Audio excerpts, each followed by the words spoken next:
بسم اللہ الرحمن الرحیم۔ السلام علیکم ورحمۃ اللہ وبرکاتہ۔ آج میں اپنے دوستوں کو صبح فجر کے بعد کا ایک بہت ہی پیارا وظیفہ بتاؤں گا۔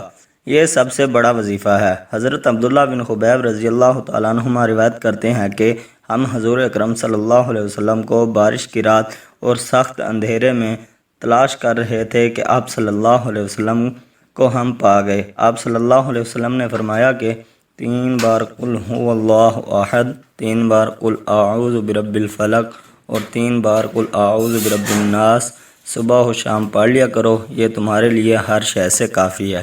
کتاب کا حوالہ نیچے موجود ہے۔ یہ وظیفہ ہر شر سے بچانے کے لیے کافی ہے، یعنی نفس و شیطان اور جنات و عصیب، جادو، حسد و دشمنوں کے ہر شر اور بری نظر کے شر سے حفاظت کا بہترین نسخہ ہے۔ نیز یہ وظیفہ ہر وظیفے کی طرح سے بھی کافی ہے۔ میں اپنے دوستوں سے گزارش کرتا ہوں کہ اس پر عمل کرنے کی کوشش کریں۔ اللہ تعالیٰ مجھے اور آپ کو اس پر عمل کرنے کی توفیق عطا فرمائے۔ آمین۔